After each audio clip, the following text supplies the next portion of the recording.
ದಿನದಲ್ಲಿ ದಿನ ಬೆಳಗಾದ್ರೆ ಟಿವಿಲಿ ನೋಡ್ತಾ ಇದ್ವಿ. ಈಗ ಸ್ವಲ್ಪ ಕಡಿಮೆ ಆಗಿದೆ. ಅಂದ್ರೆ ಈಗ ನೀವು ಯಾವಾಗ KSWDC ಅಧ್ಯಕ್ಷೆಯಾಗಿ ಹೋಗಿದ್ದೀರಿ, ಸ್ವಲ್ಪ ಕಡಿಮೆ ಆಗಿದೆ ನಿಮ್ಮನ್ನು ನೋಡೋದು. ಸೊ ಹೆಂಗಿದ್ದೀರಿ, ಹೇಗಿದೆ ಜೀವನ ಮೇಡಮ್? ಚೆನ್ನಾಗಿದೆ ಮೇಡಮ್. ರಾಜಕೀಯದಲ್ಲಿ ಸೇವೆ ಮಾಡೋದೇ ಒಂದು ಸೌಭಾಗ್ಯ ಅನ್ಕೋಬೇಕು. ಹೌದು ಹೌದು ಹೌದು. ಸೊ ಅದೊಂದು ಸ್ಯಾಟಿಸ್ಫ್ಯಾಕ್ಷನ್ ಇದೆ. ಎಲ್ರಿಗೂ ಸಿಗಲ್ಲ ಆ ಭಾಗ್ಯ ನೋಡಿ, ಮತ್ತೆ ಸಿಕ್ಕಿದಾಗ ಎಲ್ರಿಗೂ ಮಾಡ್ಬೇಕು ಧೈರ್ಯನೂ ಇರಲ್ಲ ರಾಜಕೀಯ ಅಂತ.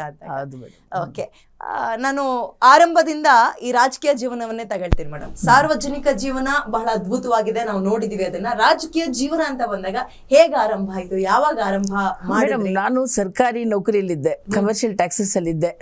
8 ವರ್ಷ ಅಲ್ಲಿ ಸೇವೆ ಮಾಡಿದ್ದೆ. ನನ್ನ ತಂದೆ ಒಬ್ಬ ಸ್ವಾತಂತ್ರ್ಯ ಹೋರಾಟಗಾರ. ಸೊ ಹಾಗಾಗಿ ನನ್ನ ಅಣ್ಣ ಒಬ್ಬ ಯೂನಿಯನ್ ಲೀಡರ್.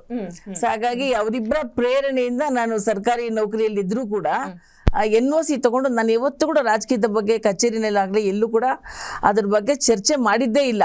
ಸೊ ನನ್ನ ರಾಜಕೀಯಕ್ಕೂ ನನಗೂ ಅಜಗಜಾಂತರ.